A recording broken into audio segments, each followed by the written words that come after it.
Hola, buenos días, buenas tardes o buenas noches. El día de hoy les traigo el tema de los pronombres demostrativos. Bien, estos se utilizan para señalar cosas, personas o animales, dependiendo de la distancia en que se encuentran. Voy a utilizar algunas cosas que tengo a la vista para ponerlos de ejemplo. Empezamos. Oma o ima significa esto, esta. ¿Sí? Aquí tengo un lapicero, por ejemplo. Oma lapicero, ¿qué tal? Este lapicero es mío. Oima teléfono, Kilda. Este teléfono es mío.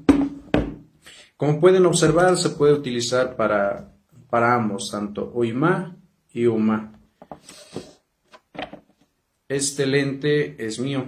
Oima lente, Kilda. Bien, si nosotros vamos a hablar de pluralidad de objetos o de cosas, vamos a poner en este caso estos o estas, vamos a agregar una palabra que es qol. Por ejemplo, aquí tengo dos lazos. Uma qol daseu kilda. Estos lazos son míos. Uma qol daseu kilda. O ima qol daseu kilda. Que significa lo mismo. Estos lazos son míos. Estamos hablando de pluralidad de cosas. Si tengo dos, tres sillas, una silla o una silla, ¿sale? Bien. Dos.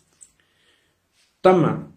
Tama se utiliza para decir ese o esa.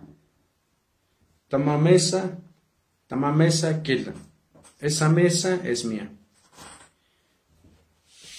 Damajón lutando silla. Ese colibrí se ve muy bien. Tama shuate shasaste. Ese molcajete es nuevo.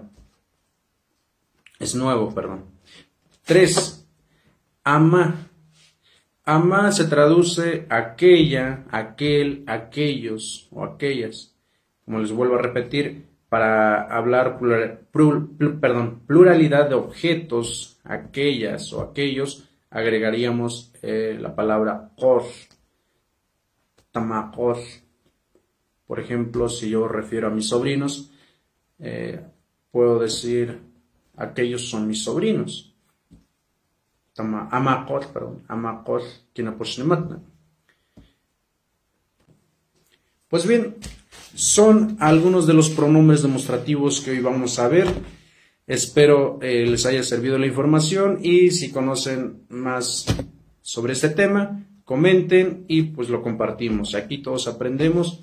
Muchas gracias por su amable atención y agradezco también al equipo que me apoya. No estoy solo para grabar estos temas. Tengo un grupo de personas que me apoya para realizar estos videos y pues públicamente les doy las gracias. Que tengan una excelente noche. Dios se casó por Natochan, Juan Kimbochen en el caso por Natlawan, Kamal Gachanya Chan Lengatasnatat y nos estamos viendo. Cuídense mucho.